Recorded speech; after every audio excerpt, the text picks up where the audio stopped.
It is Parallel Frequencies. I am Just Blane. This is Coco. You are the freaks. Hi, freaks. Lots of freaks out there. They are growing. They are growing in number. They are commenting. They want to be a part of Freaky Friday, which Can't is a wait couple for days. Freaky Friday. I love Friday. Yeah. We always say we love every day. I love Wednesdays. I love Tuesdays. I don't love Tuesdays. I like Tube Tuesdays, but I don't like Tuesdays as a general day of the week. I've never have. This week's Tuesday was rough for us. We had tech issues after tech issues. Tech issue Tuesday. Tech issue Tuesday is what we had. And today is Whistful Wednesday, but it's shaping up to be a pretty rough one too. I mean, nobody's gotten nuked. So at least there's that. We're still here. We're still here. For now, guys. But Whistful Wednesday today is a big one. But before we get to that, there was something else that just happened. Yeah. We went to the moon again. Yes. The furthest in space we've ever been. Allegedly. Except for the people living on the other side of the moon, guys. That's what Lindsay, every time it's mentioned, that's what Lindsay will say, allegedly. As far as we know. Yeah, that's something too. I am sure there are or have been secret missions. Yeah. I think humans have been further. I mean, that's further than we've ever sent them on record. Yeah. But what about the ones who get abducted? Where do they go? You have to ask them. If any of our freaks have been abducted by aliens, let us know where you went and how far, and if you were actually further than the people on Artemis 2. But I love the story of the astronauts being on the other side of the moon and seeing a bright spot that we've never seen before, and naming it Carol after the one astronaut's late wife. Yeah. And, I mean, that's incredible. Immortalizes her forever. That's incredible. How amazing is that? I mean, it's a spot that nobody will ever see till they flip around the backside of the moon. They go around the backside, but we know it's there now. I liked all the memes I saw too. I saw here's the backside of the moon, and it made it look like butt cheeks. Yeah. I saw that one. I saw another one that said... That's the sonogram of my son. One of my sons totally mooned us in a sonogram when I was pregnant. I saw another meme that said, here's the first shot of the dark side of the moon, and of course it's the pyramid prism and a light shining through it like the Pink Floyd album. I love that one too. Yeah. But yeah, we went around the moon, slingshotted back, and they're coming back home. I think they're going to be home Friday. Okay, welcome back. Welcome back. Makes me feel like I haven't really done shit this week. Oh, There's some people that launched in a rocket, went around the moon, and they're going to come back. I've done enough. You have? Oh yeah. What have you done that's equivalent? I haven't done to the moon, but I mean, I'm raising 3 kids, podcasting, running a business. All right. I feel like I've done enough. I'm doing enough. Would you have rather went to the moon? Good question. Like, which one's more work? I'm not actually sure, but maybe I would have rather gone to the moon. I don't know. Now I like what I do. Yeah, seeing some of those pictures looked like a dream. Like it looked unreal, like a visualization, but they were real pictures. But that gets me to Whistful Wednesday, because the movie we are talking about today is it's like a fever dream. I know.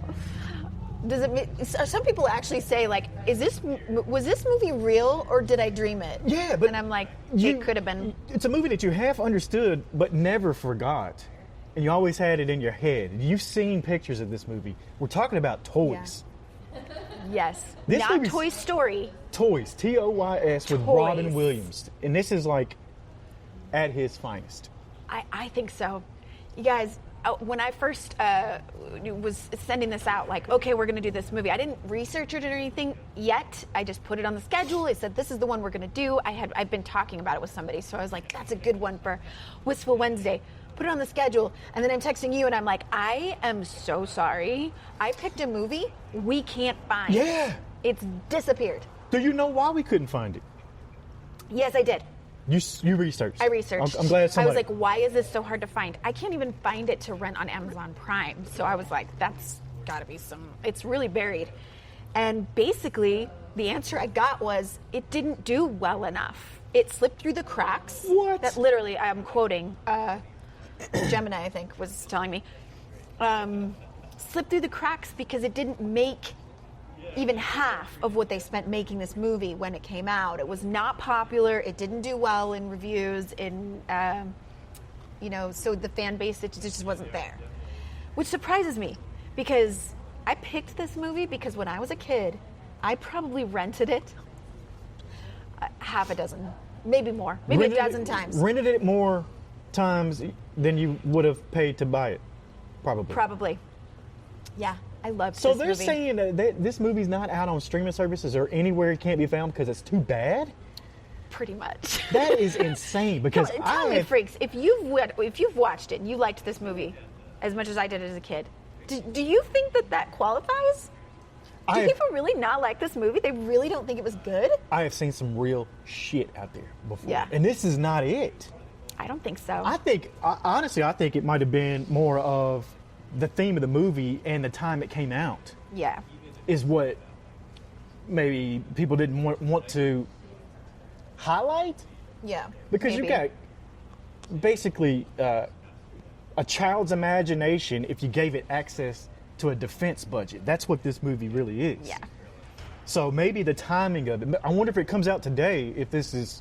I think this will be a revival, you guys. I think if we all start writing into a streaming service that will pick it up, we will get it back. Yeah. And it'll have this whole new rewatch revival. Let's talk about this, though, because this movie feels like walking into a dream where everything is soft, but something's off. Like something feels off. Bright colors, toy factories, innocence everywhere, but underneath it, military takeover energy. Yeah. And we're seeing that all over the place now. We've seen this since this movie came out. And what was the year? 1994? Yes. So this is 1994. 30 plus year old movie. Mm-hmm.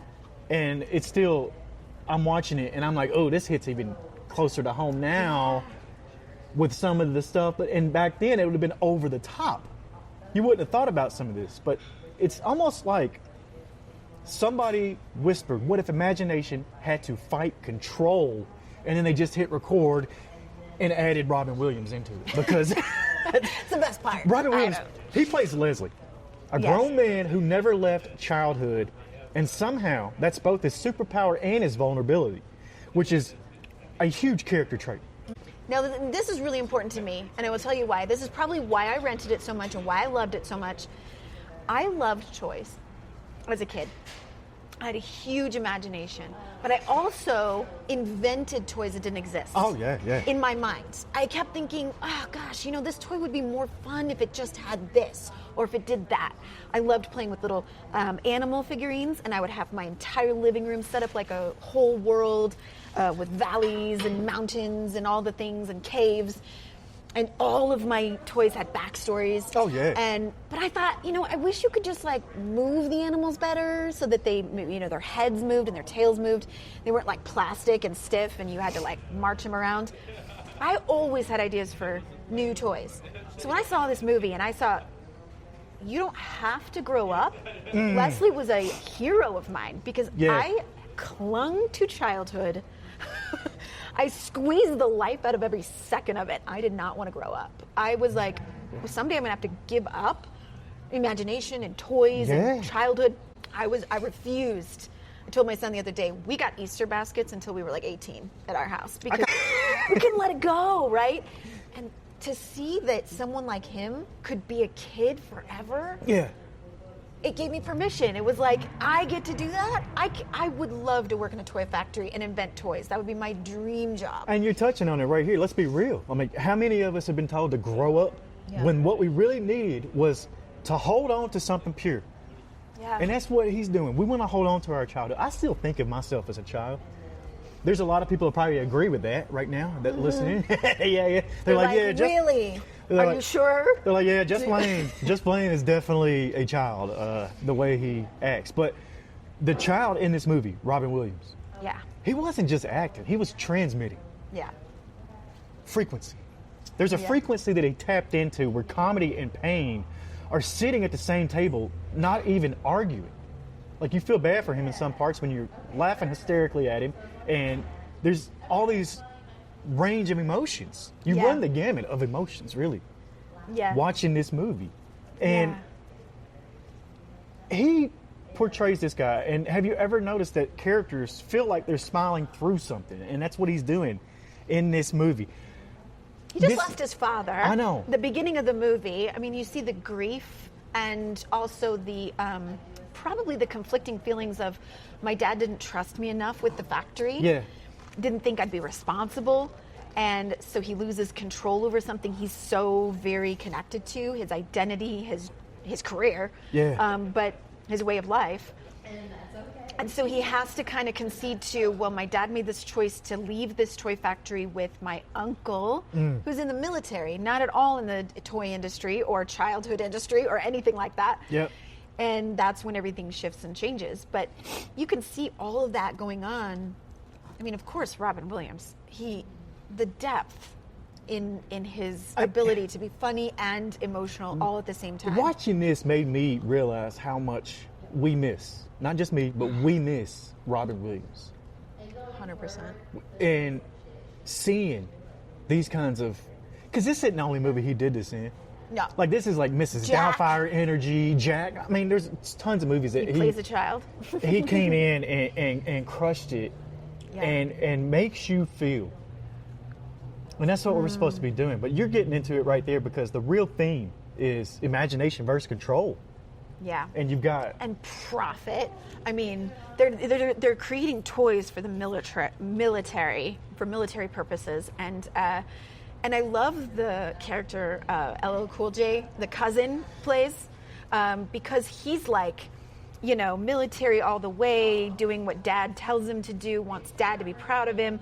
But there comes a shift in the movie where he's like, even this is unethical for me. I can't go along with this. I can't just let this happen without standing up for what's right. And I love the dynamic of all these characters together. LL Cool J, you said that the movie was too bad for people to stream. His performance alone is worth putting on some streaming. Tubi can't get a copy of this? I know, right? Even Tubi. We can't get this on Tubi? Like, come on. I have seen way worse movies, because LL Cool J, I'm going to tell you, he should have won an Oscar for this. This is so good. When he comes out of the couch, right? Oh my gosh. Everything. Speaking of actors in this, a lot of big names, by the way. A lot of big names. If you're not going to say it? Joan Cusack. Yeah. I was going to say Jamie Foxx. Jamie Foxx But made his debut in this, as well as Baker. Yeah. I think. Joan Cusack. Joan Cusack is one of my all-time favorites. I love her in everything she's ever done. But in this movie in particular, I think she was the character I related to the most. Oh, okay. Is that sad? I don't know. No. But singing in the bathroom, when she goes in and she goes, there's just great acoustics in here, and she's singing in the bathroom. She's not wrong. I love it. All of my hits come from the shower. Yeah, showers and cars. That's where we all do our singing. But she just is who she is. You don't find out till the end. Spoiler alert for those who haven't watched it. She's not actually human, but she's playing the part of Leslie's sister. She just, I can't, there's nothing more I can say. I just love her so much, and she's so innocent and so lovable, and the funny one-liners that come out of her mouth in this movie just still crack me up. Jamie Foxx's debut. Yeah. That's not worth Tubi? That's not worth putting out there on the streaming service? Come on. Come on. I'm gonna start this. Starting a campaign. We're gonna start the campaign to bring toys to a streaming service. Back to every home. I think even, you know what? I've got a copy of toys. Maybe we just invite the freaks to Discord, and we'll watch it on Discord together. Yeah. If you want that to happen. This is a plug for that physical media, too. We've talked about before, where, like, keep hold of your physical media. You never know. If I had a copy of toys on DVD, it'd be worth over $100 now. It is. We looked it up on eBay. They're going for that. So if you've got a copy out there, you're sitting on a rare Hang on treasure. to that. Yeah. The conflict in this whole movie is basically what happens when creativity gets hijacked by power. Toys meant for joy turned into tools of war. Sound familiar? Ideas getting monetized, art gets optimized, creativity gets put on a schedule. At what point do we stop playing and start performing? Yeah, it has to make money. And who benefits from the shift is the big question. We're not going to answer that here. workers. We're not going to answer that here, but yeah, not in the workers. beginning, and can we just talk about the music for just a second? Yes. Oh my God, the music was on point. Happy Worker, I had that playing as a kid all the time. But obviously the shift of the workers in the factory are like, they love working at this toy store. Yeah. They're treated really well. Everybody is, nobody's making rich off of this, and it's like shared and shared alike. And it's just important that they have a good time while they're working. The factory itself is like a children's museum kind of vibe, like just fun little rooms that are made out of whatever, and like the little grassy hill that they go over on the little cart. I always wish I had one of those in my house. Yeah. But just everything, the little ducks that cross the street in the factory. So obviously they want the workers to have a great time and to love working here. And then that completely shifts when Uncle takes over, military takes over, and they've got security checks everywhere. They've got people marching around in their combat boots. They've got just a completely different vibe. LL doing his thing. He's, whew. But the movie really does flip the script on the whole grow up. Mm-hmm. And what does that really look like? It shows us. It makes me feel like maybe the people running things forgot how to feel. Or what life is really supposed to be all about. Is Leslie, it really about the profit? Robin Williams, Leslie's not the problem. The system trying to weaponize imagination is the problem. Mm-hmm. But they pointed out at him. That's why when you think about it. Because society will label the dreamer as immature, but trusts the strategist with no soul. Yeah, and it forces him to step into a place where he has to defend his role, his part. And in that way, he does grow up, or he does go into a place of like, more balance, I guess, more like there can be maturity and there can be responsibility, but we have to remember what the youthful energy is really all about and the values we hold in this factory. Yeah. And he gets to uphold that and like literally go to war for it. Literally. Explosions everywhere. This movie, let's talk about the movie overall, because like the pacing is all over the place. The tone is all over the place. But maybe that's the point. I think that's the point of it. Because literally we're in toy factories, and then we got explosions like it's a crazy action movie and all this stuff going on. The battle with the toys. I cry. When I see the little alligator, the little wind-up alligator gets blown up and he's like half of his face is off, I'm like crying because my toys were my friends. This is like real catastrophe happening in front of your very eyes, and I'm like, I think the layering of it too also is something to talk about, because it's not the fact that the tone shifts and there's action and then there's not, and the pacing is all over the place. I think that's the layer to the movie that shows us that rules are what we're fighting. Not just in the movie, but we're fighting the roles in a movie, because you watch it and you think, oh, this isn't the regular formula that we would normally see. Yeah, it is very different. And maybe people didn't know what to do with it then. I think that now it would hit much different. That's what I'm saying. And so when it came out in 1994, not everything needed to be clean and digestible. But it did then. It doesn't have to be now. I think back then you had to have the formula and that sort of thing. People watching were probably like, I don't know what this is. I don't know what we're watching. I do think this movie hits today.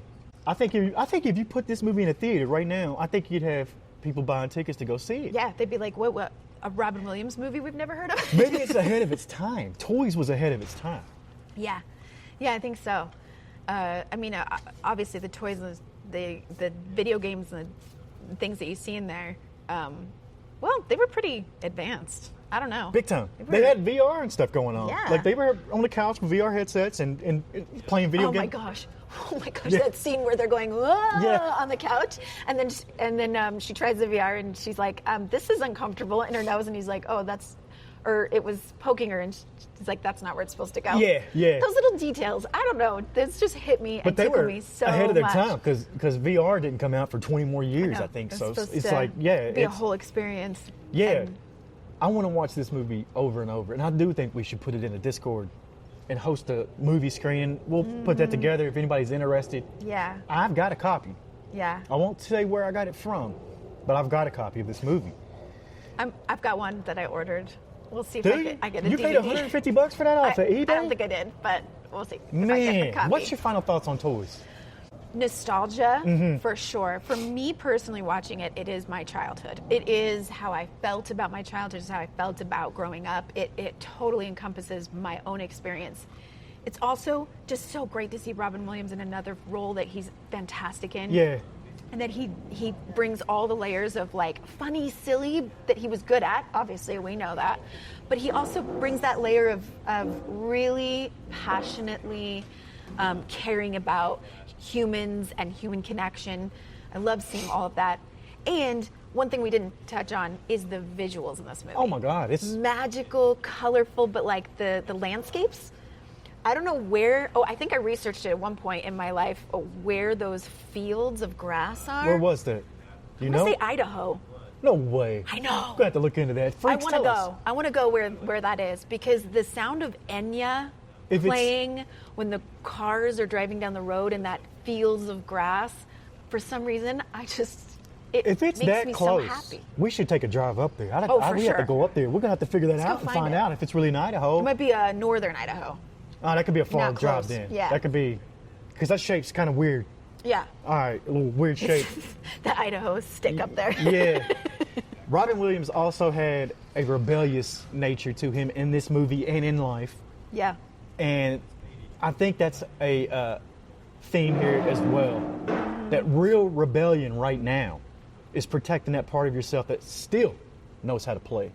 Yeah. Not for content, not for money, not for approval, but because it's yours. Yours, freak. Yours. Yours, Coco, mine. Freak. Yeah. But that's why. And we got to remember how to do that. No matter how old we get, we can't lose that youth. Yeah. And that's the frequency we want to be on right here at Parallel Frequencies with Just Blane and Coco and the Freaks. What do we got coming up tomorrow? Tomorrow we have Trailer Park Thursday. Friday, we are talking about, I might say this wrong, Begonia? Begonia. Am I saying that right? Begonia. Now, this one's been on my radar for a while. I still haven't seen it yet. Oh. And I hear it's all I right. watched it last night. I'm All like, right. I'm going to watch it tonight. I won't say anything. You know what I've been watching? Watch it. We'll be here to talk about it. You know what I've been watching? I don't know. We don't normally do this at the end of the show, but I've been on a Dune kick.